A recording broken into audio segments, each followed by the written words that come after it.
Hi, this is Harish here. Welcome to DB2 LUW Tips and Tricks video tutorial part 122. In this video tutorial, I'm going to talk about how to configure and compile group plugin for DB2 on Linux system. The scripts and data files that I use are freely downloadable and available at db2luwacademy.blogspot.in.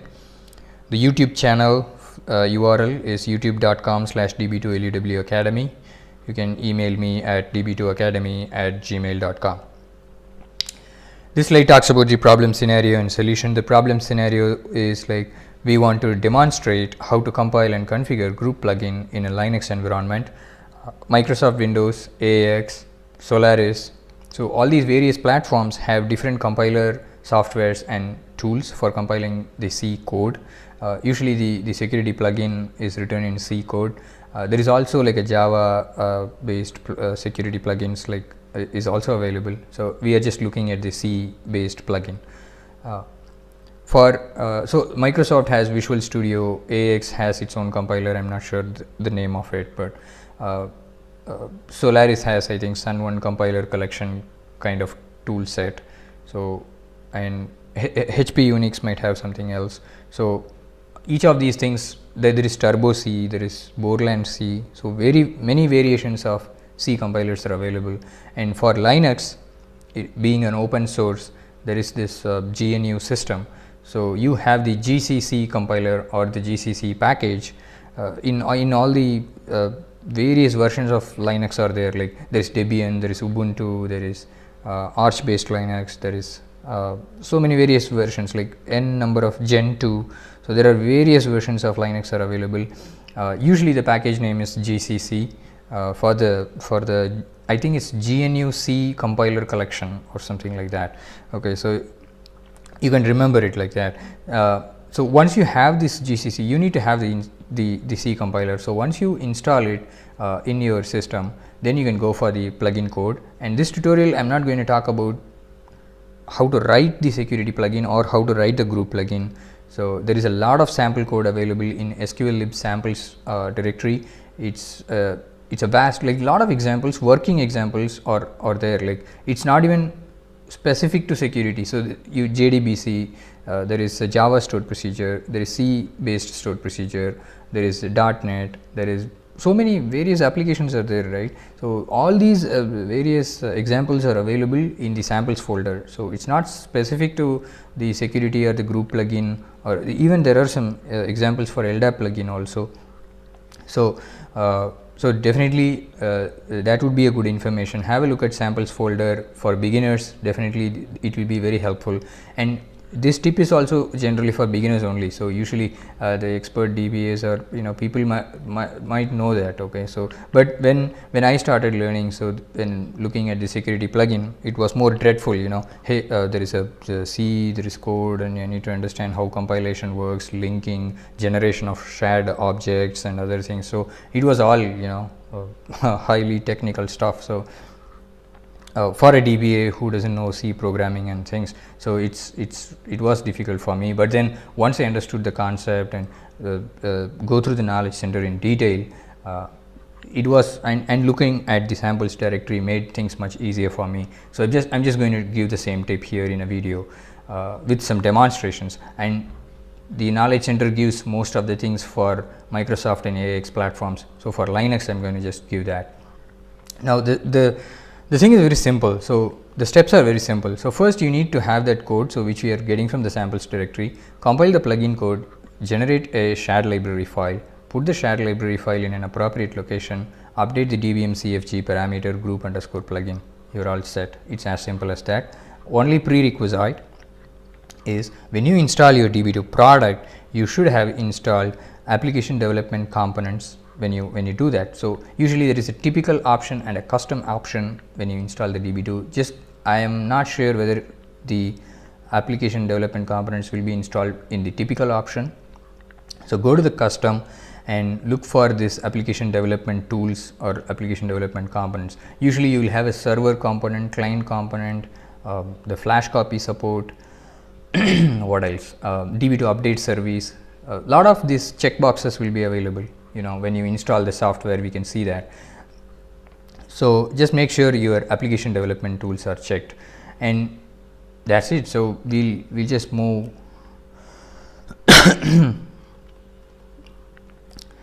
we'll just go to the demonstration as usual. So let me just close that, and so for this demonstration I'm using CentOS. Sorry about that. So DB2 INST1 I have logged in. CentOS is like the Red Hat based Linux system, open source community edition. Like Red Hat, you go for the supported thing, right? It's a supported software, so you need to buy it with a proper license. CentOS is like a free version of that Red Hat Linux. Okay, it's supported by the online community, and so that's the thing I'm going to use here as usual. So first thing, you need to install the compiler by itself. So yum install gcc, that's it. Very simple command, it will do its job. So after this you will be able to compile C programs. Once you install the gcc package, you should be able to do that. And different versions of Linux have different versions, like different ways of installing the gcc. So I think you have apt tool or synaptic package manager available for Debian and Ubuntu based Linux systems. There is also Arch based Linux, there is Gentoo Linux. So each of these things have its own way of doing things. Sorry. So I'm not going to get into that. So for Red Hat based, you can go with this yum install gcc. First, let us remove the existing files. I don't think they are there, but just I'm just hitting it. Yeah, no such file. Then what you need to do is modify the group file.c. So this is the group file.c. So this one I have taken from the samples directory. So you can go to the home, SQL lib, samples, security, plugins. So I showed you, right? Like LDAP group plugin you can also do, LDAP authentication you can do, Kerberos authentication. Lot of C code is available. So sample directory is a very valuable directory. Just go have a look at it. So this is the group file.c, and I have taken this and copied it here, and that's what you're seeing here. Okay.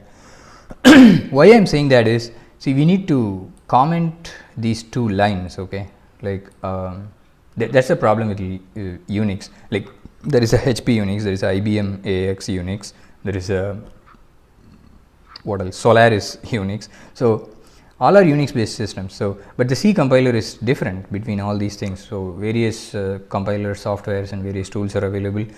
So the method names are kind of differing between these various platforms. So it's some kind of a code to fix that. Okay, and for you don't need this for Linux.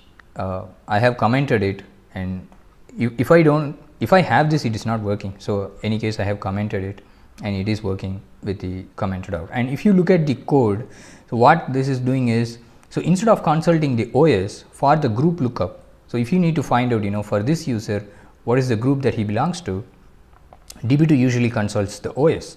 So so if you don't want to do that, okay, sorry about that. If you don't want to do that, right, so you can go for this custom security plugin.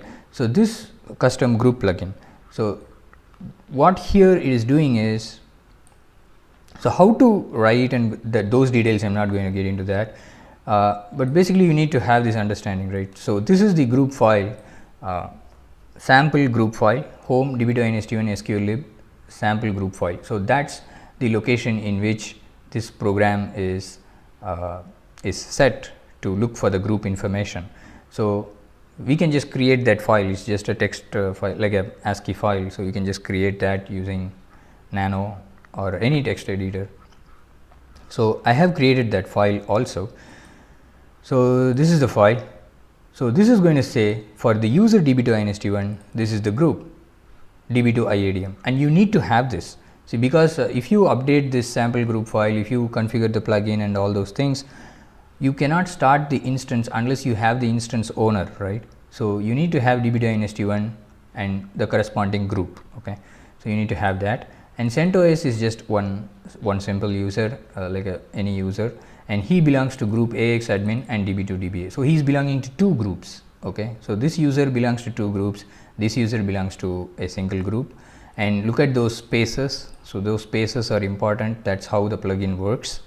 That's the C code, right? They have written in such a way that those spaces are required. Okay, so just set it up like this, sample group file, you are all set. Okay, so what should happen is, when I connect to the database with the user CentOS, and if I look for the group association, like try to figure out for the CentOS which group he belongs to, it should come up with two values, AX admin and DB2 DBA. For INST1, it should come up with only DB2 IADM.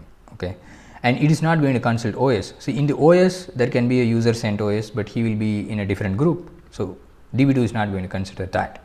That's what we are doing. Okay, that's the customization. Okay, so sample group file. So modify the file, and this is the code for this is the command for compiling. So gcc-i, so the home inst1 sqlib include this directory is what I was saying. You need to install the application development components, so that this include directory will have a lot of header files inside it, which will be helpful for the compilation process of this security plugin.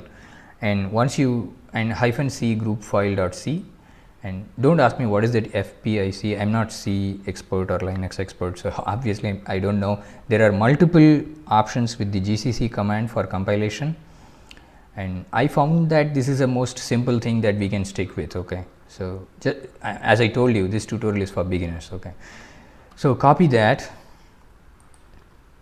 and go and hit enter. Instant, like real fast, it's done.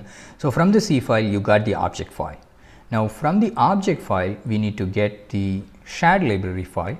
For that we are going to again use the same GCC -shared option -o, the shared object file name and the object file name and the FPIC option. So that's it,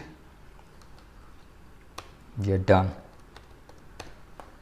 You can see that group_file.so file, that's the shared library code that we have created, and we need to put that into this location,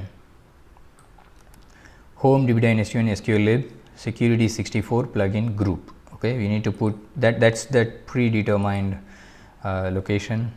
So we need to just go there, and so if there is any existing copy, I'm just trying to remove that. I don't think so it is there, but nothing is there, so obviously it's not going to, nothing. Now I'm going to copy that file there.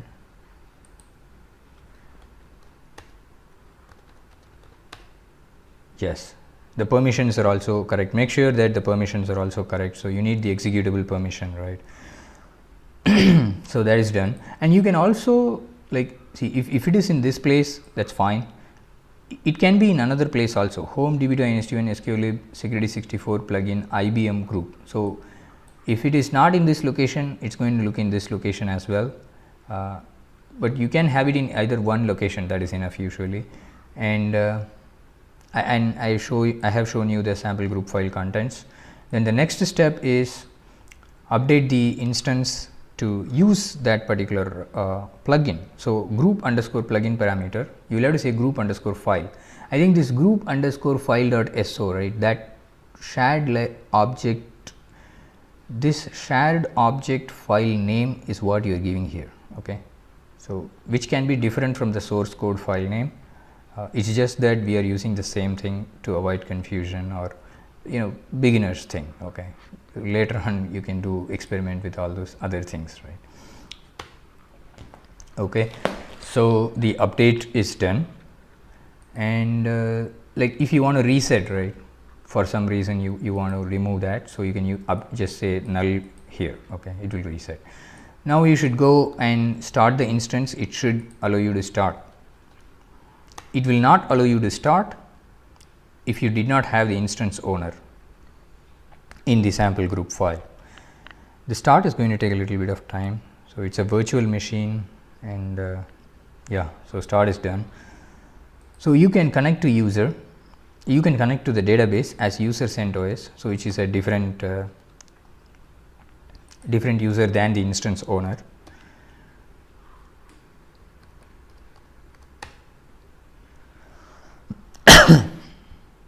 Okay, so it got connected, and then how do I know, like so for the user CentOS, what are all the groups that he belongs?